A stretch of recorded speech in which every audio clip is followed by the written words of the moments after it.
We're hunting at almost 9,000 feet. He lives in Iowa, I live in Maine. I think we're both going to have to deal with the elevation. The air is a lot thinner where we're going to be hunting. Keeping up with the guide, be able to close the distance on some bulls. You know, I think the challenges are going to be physical, probably going to be some mental as well, and emotional too. I'm super excited, but at the same time I reflect on probably one of the reasons why I'm here. So it's like a roller coaster sometimes, up and down, up and down. Oh, this is more than a fulfillment of a dream, and this is just the scenery around here is really neat. The drive-in was really, really cool. Cross Mountain Ranch is, this part of the ranch is 42,000 acres. It ranges from 9,500 feet to probably 7,500 feet. The elk inhabit, you know, a whole piece of the ranch. So we may find them high, we may find them low, and anywhere in between.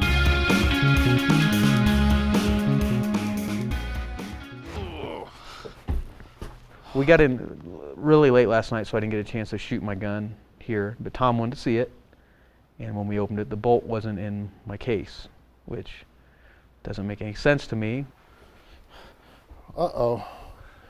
Looks like the airlines took your bolt, man.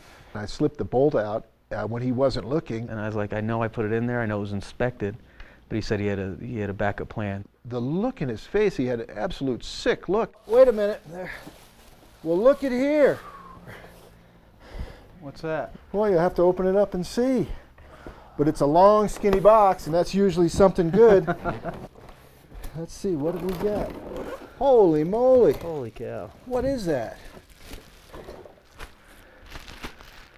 That's a brand new Tikka T3, 300 Win Mag, compliments of Beretta USA, sweet. man. That's yours to keep. Throw it up, see how it fits, man. Yeah, that'll work out really, That'll do the really job? nice. Oh yeah. I had my gun sighted in, but now I have a new gun. It's going to do the job. Thank you very much. You bet. Thanks, Awesome, man. The best is yet to come, man. Hell yeah. All right, let's go get us an elk. I think everybody involved in making this happen for Jason wants this to be very, very special for him. I hunted a lot of years, and now I'm getting more enjoyment out of helping other people and seeing their successes and so on. So to help someone like Jason now, just I gotta say, it's probably a dream come true for me. You know, we woke up to a blanket of snow, and we started working some animals right away. And we actually got Jason on the sticks early on. I got on the sticks, but they just weren't super steady. The suspense was building for Jason. Bull came out, it was a long shot. Marv told me to get ready.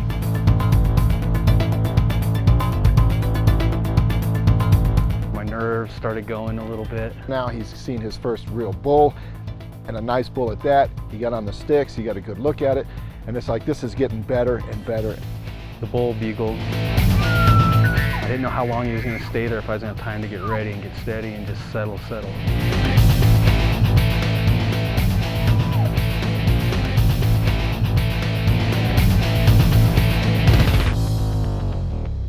And I couldn't take that shot.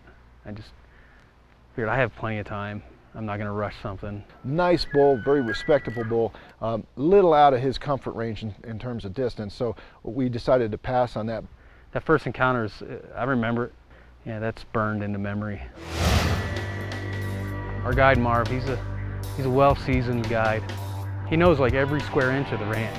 He really knows the animals, and he knows how to try to situate the hunter in front of those animals. I nicknamed him the Elk Whisperer because he can get a bull to fire off on an instant.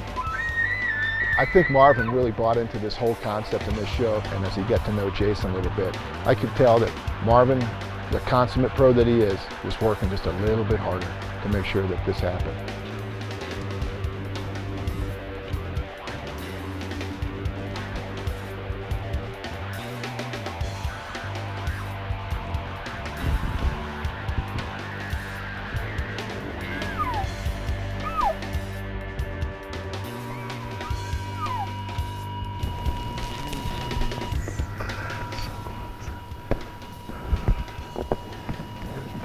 Jason, he had several points broke off. Yeah, so that like the flag is in broken ones. Probably went up there. Just about ready. I just ready to take out the safety.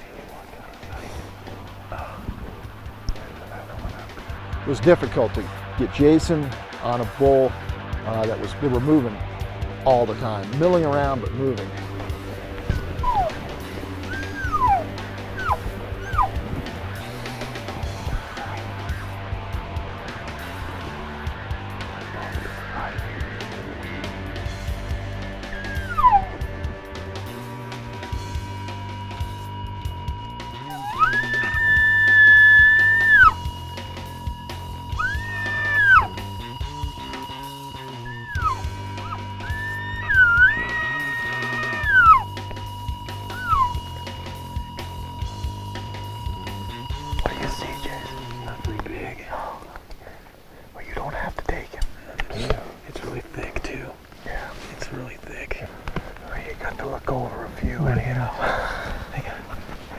We'll have to let old Marv catch his breath.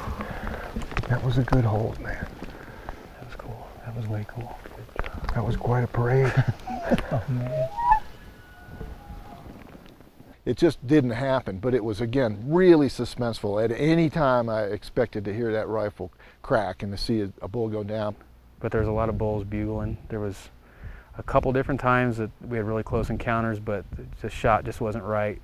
The one when it stopped, it was perfect, but there's a log about this big going right across the shoulder. It's like, nope. Yeah, that's a good hold, though. That's a good hold. Proud of you. That was awesome. And you got to click the safety off on one. You can't get much closer than that. No. Just another breath.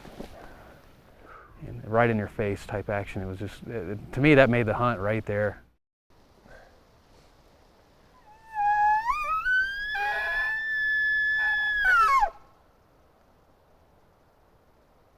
We generally will try to locate them by a call or listening for their calls. Getting in close to them, doing some cow calling and seeing what results we get. From there we may have a bull come right in on us, we may have to go after him.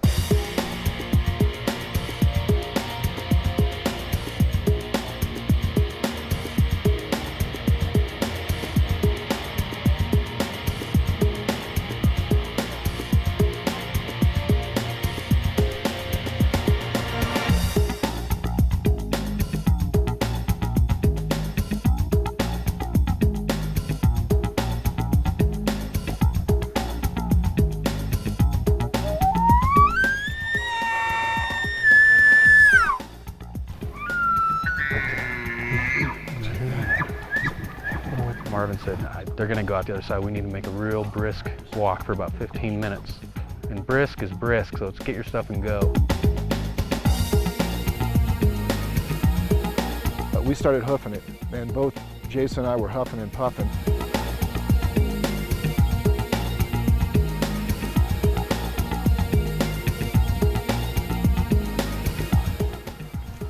There's some cows right there.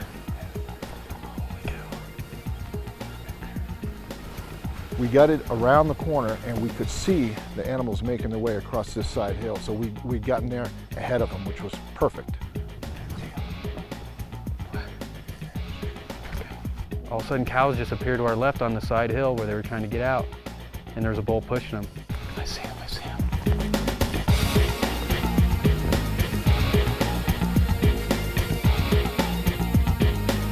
Oh man, look at him. Oh, he's a dandy. He was covered up in cows. I saw Jason click off the safety. I knew that he was anticipating the shot.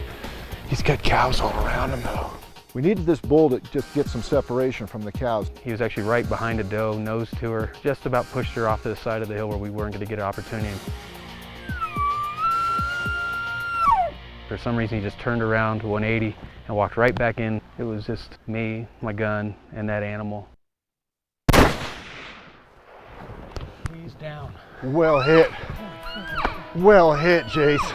Jason made it, and I just watched that bull absolutely collapse, just fell straight down. The shot was perfect. He was standing still, nothing around him. It was really, the sun was shining on him. It was beautiful. Way to go, Straight man. down. Unbelievable. Track. I was so happy for him. I was proud of him. I just had a whole kaleidoscope of emotions that were going on inside of me. It's an emotion that's hard to explain. It's like a mixture of, just about every emotion you can think of, Yeah, man, oh man, let's take a look. Oh, look at here. Isn't he handsome? What? We got 1, 2, 3, 4, 5, 6, 7, 8, 9. 5 by 5, perfect 5 by 5. Isn't he nice? Yeah. Hey, buddy, that's something to be proud of right there, man. Congratulations. That's one thing you worry about when you don't know people, how you're gonna mesh with them.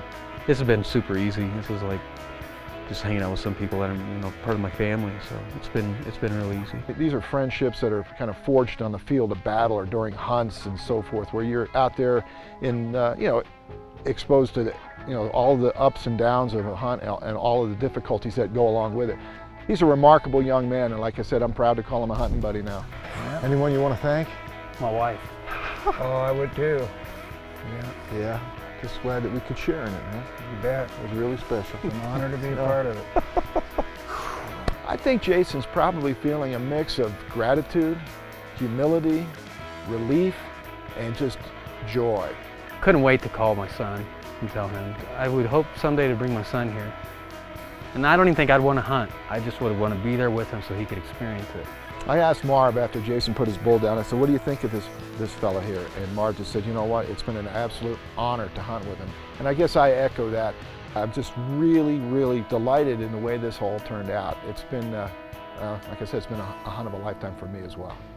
You're not sure how things are going to happen when you first hunt with people and get to know them. And Tom helped me out. He kept me in high spirits and kept me calm.